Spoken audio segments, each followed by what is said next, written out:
16 décembre 1944, le dirigeant nazi Adolf Hitler lance sur l'Ardenne belge sa dernière offensive militaire.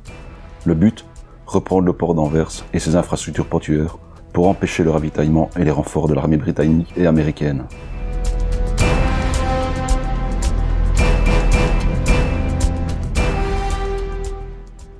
Le brouillard, le verglas, la neige et le froid clouent au sol l'aviation alliée et permettent aux Allemands de progresser.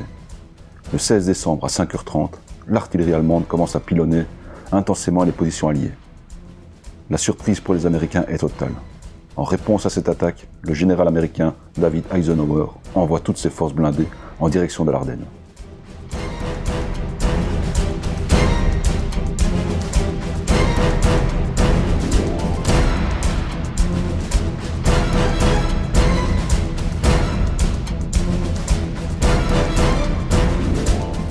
Très vite, la ville de Bastogne, tenue par les Américains, est reprise et encerclée par les Allemands.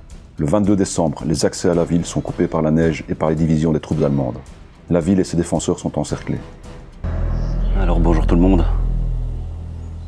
Je suis ici dans un bois qui aujourd'hui est paisible, mais qui a vécu une terrible bataille durant la fin de la Seconde Guerre mondiale. Je me trouve ici au Bois Jacques, à 2 pas de Bastogne. Ce bois est assez célèbre de par un livre et une série télévisée. Donc, ça s'appelle le Band of Brothers, donc les frères d'armes, rendu célèbre avec la série qui est passée, qui date de 2001, il me semble.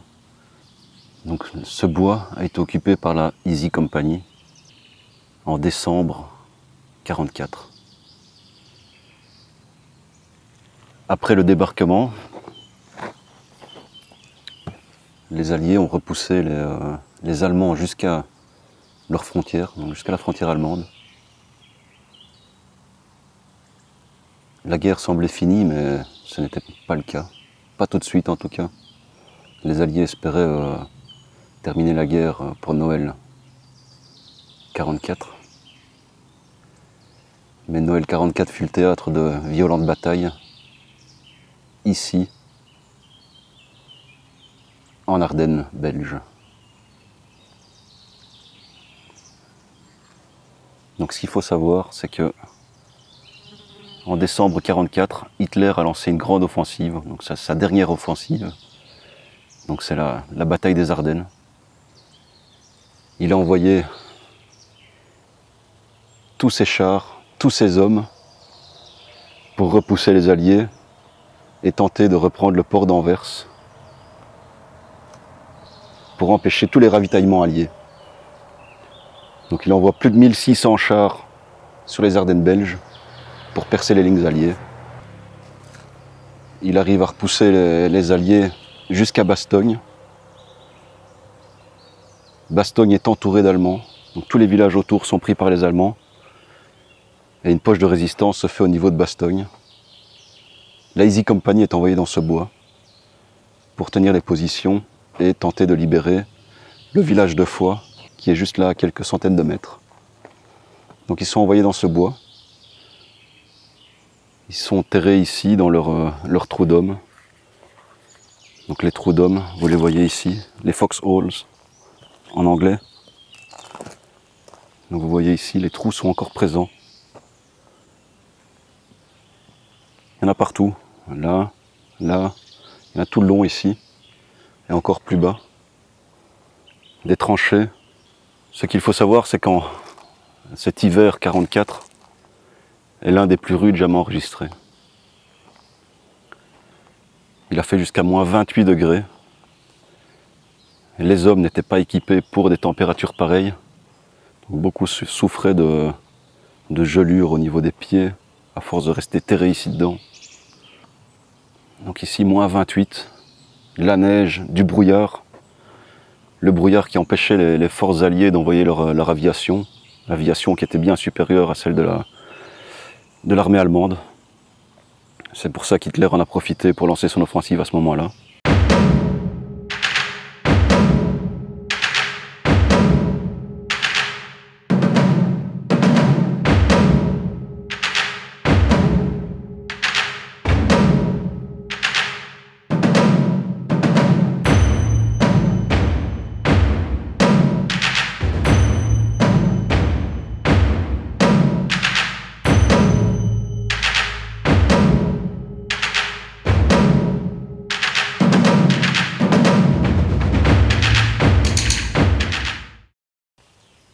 voilà, je me retrouve dans un de ces fameux trous d'hommes.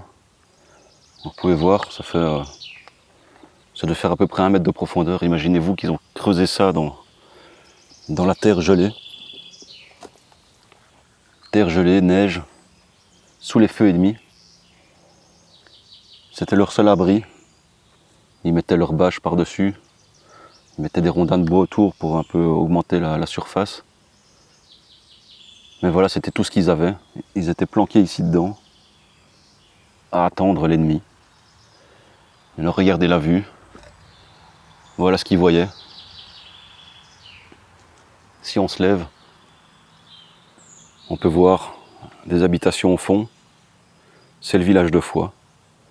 Donc vous voyez qu'on était vraiment pas loin. Donc ici on a une belle ligne de tir. Imaginez que les Allemands étaient juste là en face. Ils pouvaient s'entendre. Donc si les Allemands parlaient trop fort, les Alliés les entendaient et inversement. Imaginez un peu la peur de ces hommes. Terrés ici, subissant tous les assauts d'artillerie, les tirs de mitrailleuses lourdes. J'ose même pas imaginer, ça devait être horrible. Je sors de ce trou. Et regardez, il y en a encore beaucoup autour de moi. Il y en a partout.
J'ai trouvé ici un trou d'homme. Je ne sais pas si vous le verrez parce qu'il est rempli de feuilles. J'ai trouvé un trou d'homme où ceux qui étaient ici étaient vraiment en première ligne et vraiment pas loin des Allemands. On peut voir. Vous voyez qu'il y a la route qui est juste là. Là-bas on a une maison. Le village est juste là, donc derrière au niveau des arbres à peu près. Donc imaginez, ça fait quelques centaines de mètres. Je dirais 500 mètres. Et les Allemands étaient juste là, à attendre. Donc imaginez, juste là, au niveau des arbres, les Allemands et les pauvres soldats américains, juste ici, à attendre, dans le froid. Sans couverture, vraiment très peu de couverture, très peu de vêtements. Subir le froid et l'assaut de l'artillerie allemande, ça devait être vraiment l'enfer, vraiment l'enfer. D'ailleurs, je pense qu'ils le disent, qu'ils ont vécu l'enfer ici. Pourtant, vous voyez, aujourd'hui, ce bois est vraiment paisible.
13 janvier 1945, la Easy Company lance l'assaut sur le village de Foix et reprend le village maison par maison.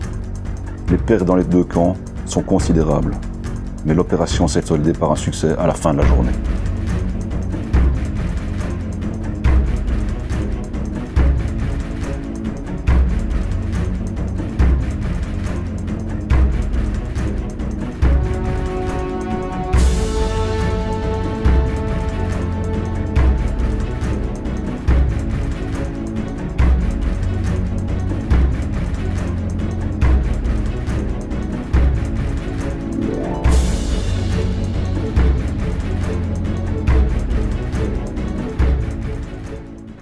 Je me trouve ici au monument dédié à la Easy Company.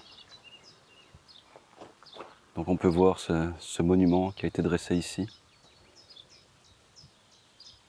en hommage aux hommes qui sont tombés durant cette bataille. On peut voir les noms. Un qui est mort en décembre 1944 et les autres en janvier 1945. Si vous avez vu la série Band of Brothers, vous reconnaîtrez les noms.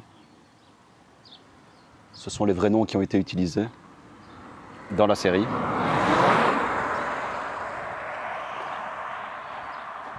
Donc ce sont les vrais noms qui ont été utilisés dans la série. D'ailleurs, il y a dans la série, on voit les témoignages des survivants. C'est assez touchant.